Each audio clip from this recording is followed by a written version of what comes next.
Salut à toutes et à tous les gamopathes et bienvenue sur la Gamopath TV. Aujourd'hui, je vous propose le test de Gauntlet Dark Legacy sur GameCube, développé par Midway et sorti en fin 2002. Le nom de Gauntlet rappellera des souvenirs au vieux de la vieille car sorti sur beaucoup de supports. Il a beaucoup changé depuis dans la forme, mais pas dans le fond. Alors pour rappeler le principe de Gauntlet, c'est simple, on choisit un personnage parmi plusieurs, généralement 4, et on part pour dégommer joyeusement du monstre en quantité innombrable. Mais dans celui-ci, déjà un changement. Ce n'est pas 4, mais 8 personnages sélectionnables dès le début. 8 autres sont débloquables plus tard. On notera les habituels archers, mages et guerriers, mais aussi d'autres plus fun, comme le bouffon, chacun ayant ses caractéristiques propres. A noter qu'en changeant le personnage de couleur, on change aussi son apparence. Alors voilà un autre changement, et pas des moindres. Gauntlet est en 3D. C'est donc ici dans la tour que vous pourrez accéder à tous les mondes du jeu. Comme vient de le dire le mage, c'est en récupérant les cristaux de couleur correspondants que l'on ouvre la porte vers les mondes suivants. Cristaux que l'on récupère évidemment dans les niveaux. A savoir que les mondes sont découpés en 5 niveaux, 4 niveaux plus un boss. Donc le principe ne change pas, il faut avancer tout en éradiquant les pabots qui s'approchent. Alors comme avant, il y a des générateurs de monstres qui créent ces derniers à l'infini tant qu'ils ne sont pas détruits. C'est donc cela qu'il faut viser en premier. A noter que tous les personnages tirent à distance, le corps à corps n'est donc pas obligatoire. Une petite nouveauté aussi, maintenant notre fier guerrier peut exécuter une attaque simple et rapide ou une attaque lente, mais plus puissante. Autre chance encore, votre personnage peut charger, pouvant ainsi faire une brèche dans la horde d'ennemis devant soi.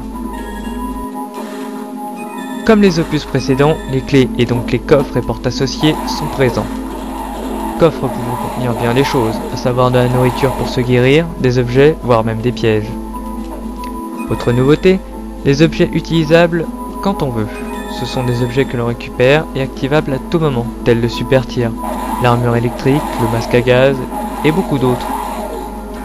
A noter aussi la présence des potions magiques pouvant faire le ménage autour de soi, ce qui est bien pratique dans certains cas.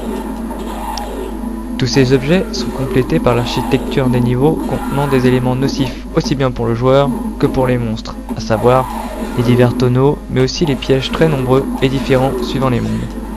Car vous allez voyager, cimetière, forêt, grotte, autant dire que vous allez voir du pays. Les ennemis sont en revanche peu nombreux. Et même si graphiquement les monstres changent de peau, ce sont les mêmes dans tous les mondes.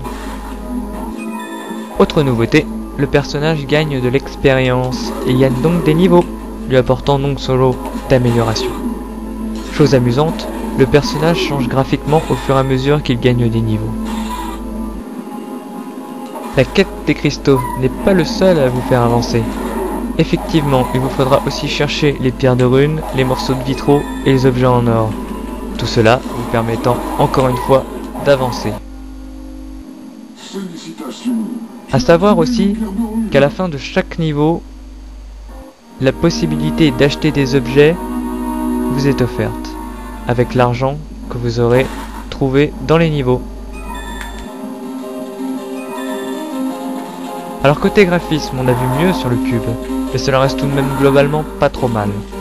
On notera quelques rares ralentissements à certains moments, mais rien d'alarmant.